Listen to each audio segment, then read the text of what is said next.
So I'm wondering, have you ever had one of those nights when you wake up at 3 o'clock, and I'm not sure what that 3 o'clock thing is, but I talk to other people, it seems to be 3, and your mind just won't let you go back to sleep. You look at the clock, you roll over, you pray, you close your eyes, you try to deep breathe, and your brain says, "Oh, good, you're awake. Let's review every awkward thing you've said ever since 3rd grade." Or worse, your brain starts binge watching your worries. And suddenly it's a full season marathon with no commercial breaks. I've had those nights too. Maybe you have too, in some form, version, or variation. And that's exactly the kind of night the writer of Psalm 77 is describing. Listen again to that second verse. "When I was in distress, I sought the Lord. At night I stretched out untiring hands, and I would not be comforted." Our psalmist is not sleeping. He's not at peace. He's reaching out for God, desperate for answers, desperate for a kind of relief that you need, but nothing seems to settle him. Nothing seems to settle his soul. And then he says something really raw and honest, maybe even uncomfortable. "I remembered you, God, and I groaned." Have you been so discouraged that even remembering God doesn't help you in that moment? That again is where our psalmist is. He remembers God and he still groans. And I appreciate that honesty of that moment because let's be real. Sometimes thinking about God doesn't fix it. And maybe you're lying there at 3 a.m. saying, "Lord, I love you, but I'd really love my 8 hours of sleep." And the psalmist gives us permission to be real with God about those moments. I remember back in the day, I was asked to keep a secret. Isn't that fun? My then accompanist and organist in the church that I served as music director had AIDS. But it was the season where you kept it a secret. And only myself and his partner knew. And that was a heavy burden, especially as I became the cover-up for when he couldn't be places or I would need to be a caregiver. And I kept that secret inside myself. And that secret woke me up at 3 a.m. to feelings of injustice, to feelings of despair, to feelings of heaviness. And I'm saying, I know you're there, God, but I just don't know how you can fix it.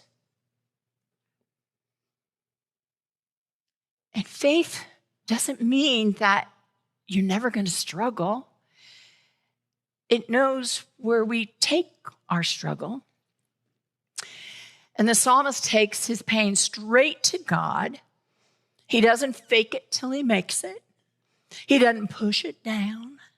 He brings it to the only one who can handle the weight of it. And I remember that one night in particular that leaned into 6 a.m., 7 a.m., and I just finally said, "I don't know what to pray, Lord.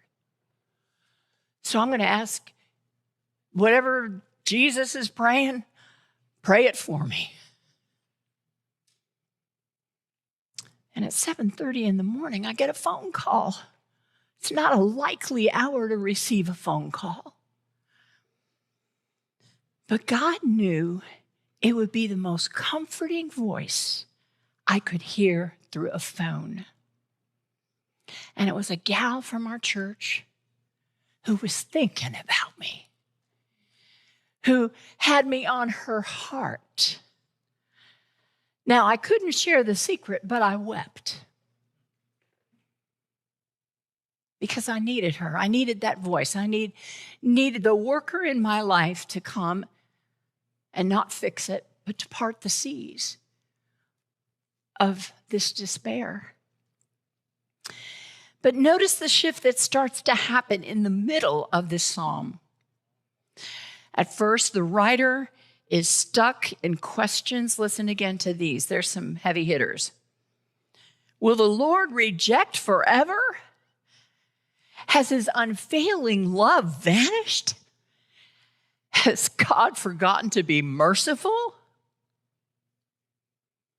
I am thinking you may have said those questions in some form or variation. I have. It's in the quiet of the night. It could be in the quiet of the morning, but I know I have. And then in verse 11, the writer changes direction.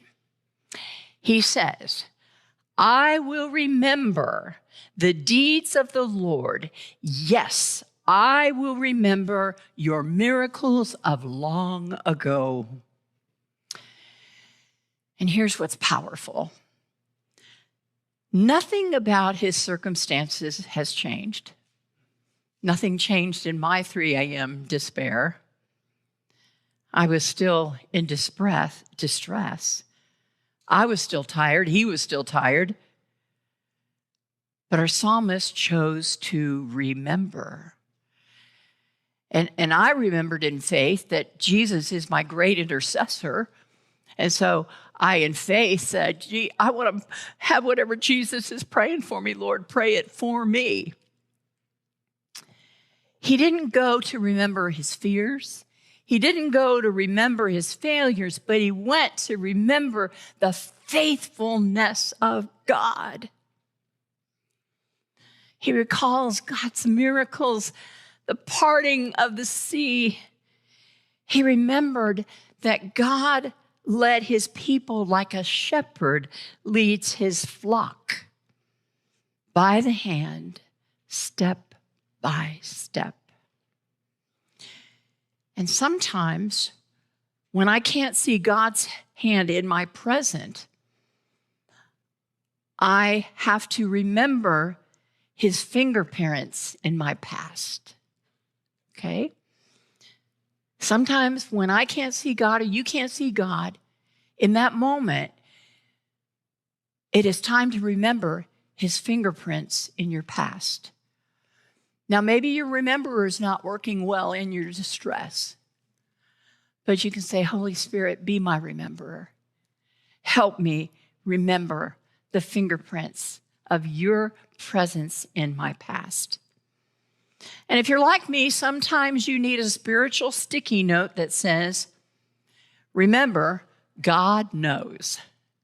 Remember, God knows. You have to remind your weary soul that God is still holy. God still performs miracles, even if I've made the mess ups. But maybe the miracle is just being let out. Thank you very much. And that God still leads his people, you and I. And even when that path is so unclear, even when those waters rise, even when you can't sleep at 3 a.m., God has not forgotten you. His promise has not failed. His love has not gone awry or vanished. And so the psalm closes with this beautiful reminder, verse 19.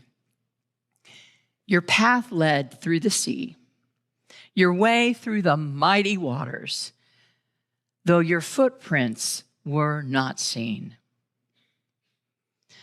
Sometimes it's impossible to see God's footprints, and you may look back and go, oh, there's the footprints. But he's still leading. And when you can look back and see where those footprints are, that becomes a part of your story. That becomes a part of your testimony. That becomes a part of your witness. And it helps other people begin to look and see for those fingerprints of God in their lives. God may take you through the deepest waters, but he goes with you.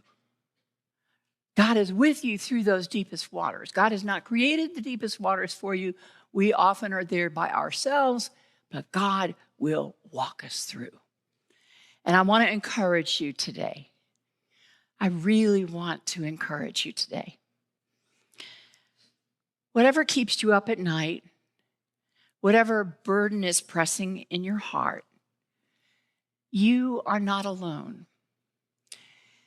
And another way that I frame that wake-up call in the night is to remind myself how God tells me not to worry. So I reframe it and say, okay, Lord, these are my concerns. These are my concerns. To see how the shape of things begin to lift. It gets you kind of out of that ongoing binging. And so that same God who parted the sea, who performed miracles, who shepherded his people through impossible places, that God is with you. You may not see the footprints, but he's still leading. And so tonight or tomorrow morning at 3 a.m., when a restless thought tries to return, reach out to God just like the psalmist did. Cry out if you need to. Be honest. God can take it. But also choose to remember. Remember God's faithfulness. Remember God's love. And remember that even when his footprints, his handprints aren't visible, God's hands are still there. And they are very, very steady. And I can testify to that. And so I share this message in the power and the might of the Father, the Son, and the Holy Spirit. Thank you for listening to this episode of Weekly Teaching. To watch the full live stream of this worship service, you can view all archived streams at the Alamo Heights UMC YouTube channel. If you have any questions, email us at podcasts@ahumc.org. That's podcasts@ahumc.org. You can also visit our website, ahumc.org, anytime. Any related links are also in this episode's show notes. Again, thank you so much for being a listener. We truly appreciate your time.